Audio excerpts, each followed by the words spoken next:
Hi, I thought I'd make this video about my little slushy maker that I got for my birthday when I was 36, about a month a bit ago, and it was about 40-50 quid from Lidl, and it makes pretty good slushies. You don't have to put much ice in it. You buy a bag of ice for £1, you fill it up and you fill it up nearly to the top, and that's all you really need to do. Obviously, you need to put in salt as well. And I'm kind of watching it because that's what I mean. I'm forgetting. You got to put in some water as well. Salt, ice, and water. They're like the main ingredients. If you don't put in the salt, ice, and water, if you just try and make it with just ice, because this principle it's not like a cooling one. It doesn't have any cooling mechanism. You got to use the ice to cool it. And it's got a special drum in it that seems to get extra cold. I love the sounds it makes when you put on the salt on the ice. I think it sounds really nice. But that's probably the only downfall to it is the actual noise it makes. So I've got it in the shed, so it's not making so I don't have to put up with it too much. Listening to it when it's going off. The solution's quite simple. You just make up the solution as you would make up orange juice for yourself. That's what I've always done. And if you overfill it, you can have problems with it, building up at the top and not fully dispersing at the bottom out the pipe when you go to dispense it. So yeah, it's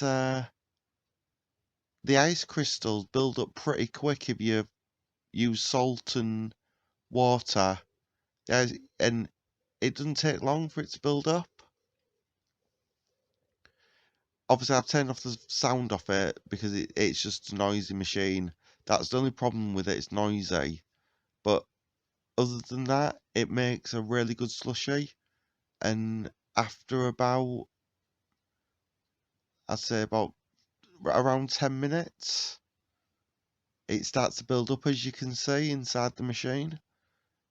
You get a lot of ice crystals building up. It's turning into quite slushy, but you wouldn't want to it's tempting to open it up and try some, but it's not. It's too watery still, as you can see. So yeah, I'll probably left that about around another 10 minutes, probably less than 10 minutes, and now it's pretty much ready, as you can see. But that's what I mean. If you overfill it, it starts building up at the top too much, so you have to kind of rotate the spinner to get it to come down. It doesn't come out at a speed that I'm happy with, but at least at least it comes out.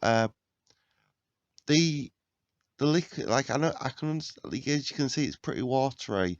But if you leave it too much for it all to crystallize, it just doesn't come out at all. It just stays in the drum for some reason. You've got to get it out while it's still a bit watery still.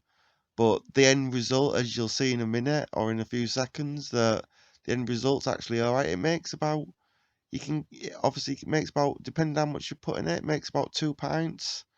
You get about a pint and a half, 2 pints out of it. So yeah, I've been making these every day, and I've really enjoyed it. They're getting more expensive to get them from shops, and these taste just as nice. Well, obviously because it's the same slushy machine, well, same slushy juice as slush puppy, and it's So I don't. All right, I'm gonna stop recording now because the video stopped. I just wanted to make this video just for something different to do. Just a little video about making me slush puppy. Alright, I hope you have a good day or a good night. Stay safe and be good to each other. Goodbye.